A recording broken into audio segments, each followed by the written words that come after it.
What's up, guys? My name is Zack, and today I am driving a 2021 Ford Mustang Mach 1. Up front is a 5.0-liter V8, and down below is a 6-speed manual transmission. Now, I am super excited to be driving this Mach 1 for several reasons, but the main fact is that I have always claimed that the Shelby GT350 Mustang is the best American car ever made. And while this isn't a Shelby GT350, this is kind of half of a Shelby GT350. It's an odd middle ground between the GT and the GT350, so I think it'll be a lot of fun. But if you would like to submit your own vehicle, you can head on over to my website, zackpradel.com/submit. It's a quick and easy submission form. It takes under a minute to fill out, and I come out to you. But let's get back to that 5-liter V8 under the hood, making 480 horsepower. Well, this is the standard engine that the normal GT gets as well. However, they've tuned it. They've changed a couple of bits. It actually gets a GT350 intake manifold to bump up that horsepower just a little bit. Now, the GT350 got a 5.2-liter flat-plane crank V8 that sounds absolutely wonderful. And while this isn't that engine, I think it also sounds pretty good too.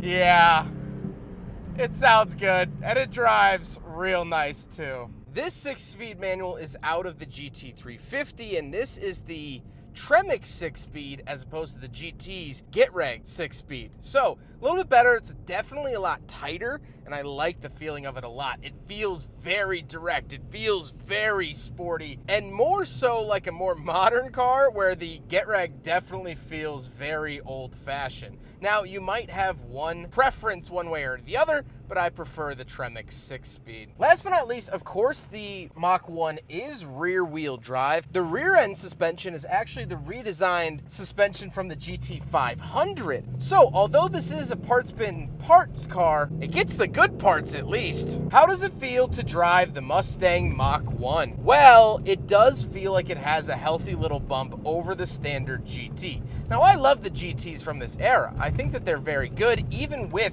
the 10-speed autos. But rowing your own gears, hearing that engine, feeling that really tuned suspension, it is nice. There is a downside, is that it is pretty aggressive to drive around town, especially with potholes here in Schaumburg. It kind of takes potholes personally and will follow whichever route the pothole tells it to take, but this is a more track, more enthusiast-oriented car, so that's to be fully expected. With that stuff out of the way, let's talk about the interior. Well, in front of me, I have digital gauges. They're not quite as customizable as the brand new Mustang's gauges. I still like them quite a bit, and when you change drive modes, they do change as well, which is a very nice touch. On the steering wheel, on the left, we have our volume, mute, and skip track, as well as our cruise control options, and off to the right we have our selector buttons, navigation, phone, home, media, and our Mustang button that will allow you to customize your different modes. The steering wheel is also wrapped in Alcantara, which is very nice and adds that sporty feel. And off to the left we have our climate control vent and headlight switches. Moving on to the door, we have the lock and unlock, power mirrors, and power windows. Moving into the center, we have our oil pressure and vacuum gauges. Very interesting to see that, as well as a B&O speaker up at the very top. So you do get some creature comforts here in the Mach 1. And we get our infotainment system. This is the pretty standard Ford infotainment system from the era. Nothing really too new here. Here's the backup camera in case you're curious, and the heated steering wheel is actually ran through here, which is nice to see. However, I do have physical radio buttons. Those are very nice, and physical climate controls. Dual zone climate down below, fan speed, where to send it. Very, very run-of-the-mill, but nice nevertheless.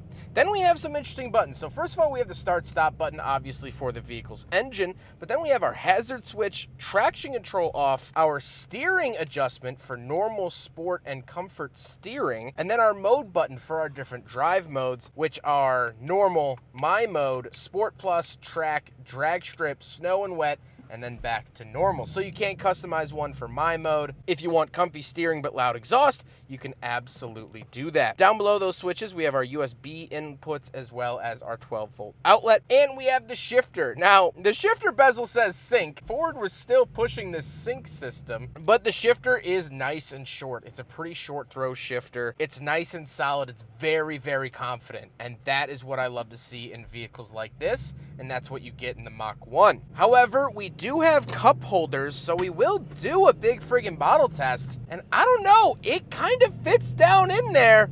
It doesn't sit all the way down and flush, but it's in, and this has to be the best Mustang cup holder that I've ever tested, so I'm gonna do it here, ladies and gentlemen. I'm gonna give the Mach 1 a pass on the big friggin' bottle test. It's very annoying, the location, because it's right behind the shifter, but I think it can do it. I'm giving it a pass. Then we do have a tiny center console and the seats. The seats are Recaro seats, and they are comfortable, and they are big guy friendly. I'm bigger than I would say most, and I fit in here pretty well. I'm not outstretching the sides, it's not uncomfortable, and sometimes Recaro seats can be uncomfortable, like in the Honda Civic Type R, so I'm very happy to say that these are actually big man friendly. However, speaking of seats, we do have back seats, so let's go do back seat review. Oh. Well, ow. One thing I will note, those side air vent things just make these windows useless. This is not good. Can we please talk about the trunk? I'm not happy at all. All right, around the back of the Mach 1, hit it twice here on the key fob to pop the trunk up a little bit.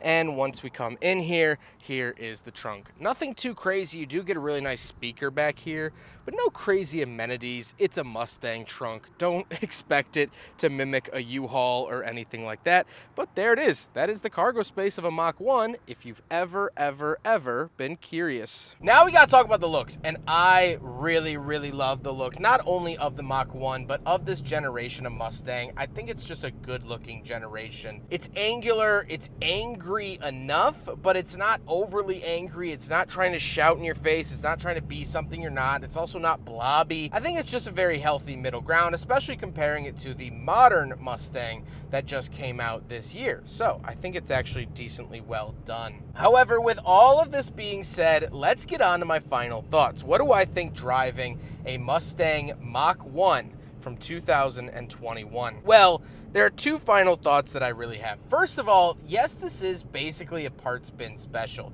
They pulled parts from all different Mustangs to make this. And you might say that or hear that and say, oh, you know, it's Ford cutting costs. But they really chose almost the best bits from everything, of course, besides that engine to keep costs low, because that 5.2 liter ain't cheap to toss around. If you want that 5.2 liter supercharged engine in the Raptor, you add $30,000 to the price tag. So these originally MSRP'd around $50,000 and could get up to $60,000, where the GT350s were astronomical from the beginning, and GT500s don't even get me started. So as the owner described to me, yes, it's a parts bin vehicle, but it's more of a greatest hits album, where they took the best parts and made one special vehicle. I really like that. However, what else I really like, and was my own conclusion, is the fact that this is a special car, and Ford maintained it being special. Stellantis, if you're out there watching, take some notes. They made the Mach 1 for a little bit, ended it, didn't do it again. They made the GT350 for a little bit, ended it, didn't do it again. They made the GT500 for a little bit, ended it, didn't do it again. That's what a special edition is supposed to be. Special. It's actually right there in the name if you look hard enough. Stellantis made the 392 Wrangler Final Edition. I just had that car. And they did that to celebrate the end of the V8 production. And then they're doing it again for 2025 to celebrate the end of V8 production. So there's now the final edition. They did it with the Durangos. They did the SRT 18s. which were a commemorative edition. And then they did it again for 22. They made the SRT Demon and said, we'll never make this again. This is a once-in-a-lifetime vehicle. And then they made the Demon 170, which was even better and made every other Demon worth basically a lot less overnight. Stellantis has single-handedly killed the term special edition.